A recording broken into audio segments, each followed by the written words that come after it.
काली हवेली का बंद कमरा भाग 4। गांव रतनगढ़ में सब कुछ बदल चुका था।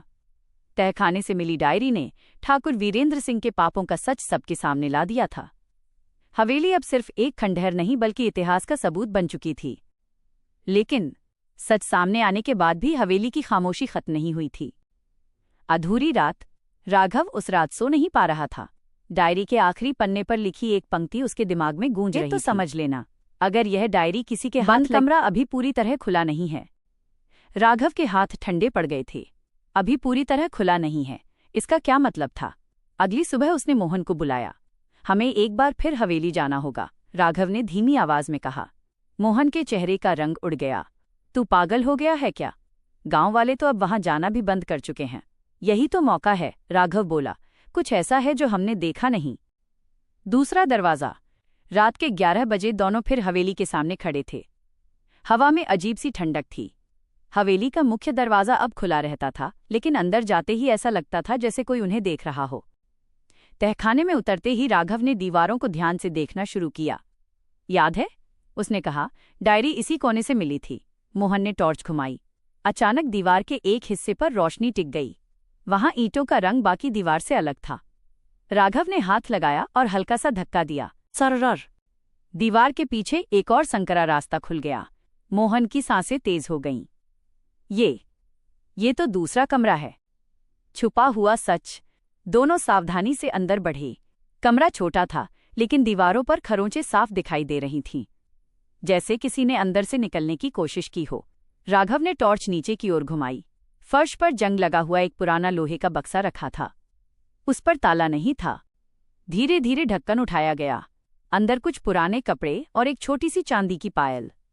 मोहन फुसफुसाया, ये तो किसी औरत की लगती है। राघव के हाथ कांपने लगे। उसी समय कमरे की दीवार पर हल्की सी आवाज आई। ठक ठक ठक। दोनों एकदम जम गए। आवाज दीवार के पीछे से आ रही थी। परछाई। मोहन ने डरते हुए पूछा, कोई है वहां? अचानक दीवार के उस पार से एक धीमी सी कराह सुनाई दी। राघव ने हिम्मत करके दीवार पर कान लगाया, और तभी एक फुसफुसाहट उसके कानों में पड़ी। हमें बाहर निकालो। राघव पीछे हट गया। कमरे में कोई नहीं था। फिर आवाज किसकी थी? मोहन ने घबराकर कहा, चल यहां से, ये जगह ठीक नहीं है। लेकिन तभी फर्श हल्का सा हिलने लगा, जैसे नीचे कुछ खोखला हो। राघव ने टॉर्च की रोशनी फर्श पर डाली। लकड़ी का एक चौकोर हिस्सा बाकी फर्श से अलग दिखाई दे रहा था। अंतिम तह। दोनों ने मिलकर उस हिस्से को उठाया।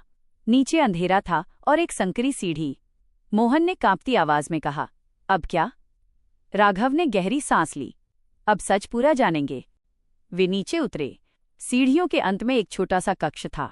दीवार पर लोहे की जंजीरें टंगी थीं, और एक कोने में एक कंकाल। मोहन चीख पड़ा। राघव की नजर कंकाल के हाथ में फंसी एक चीज पर पड़ी। वो एक कागज था। कांपते हाथों से उसने उसे निकाला।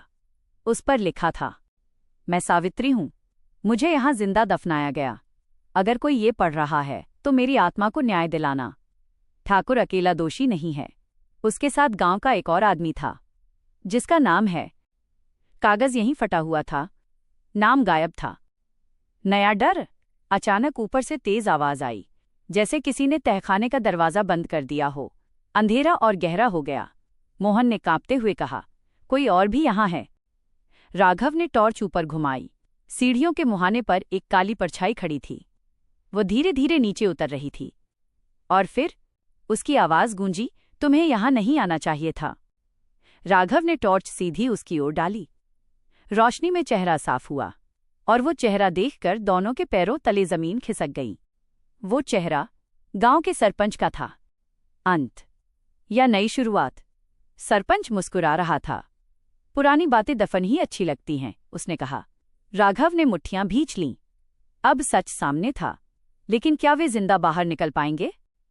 हवेली के अंधेरे में एक नई कहानी जन्म ले रही थी। काली हवेली का बंद कमरा अभी पूरी तरह खुला नहीं था। जारी रहेगा भाग 5 में सच और टकराव।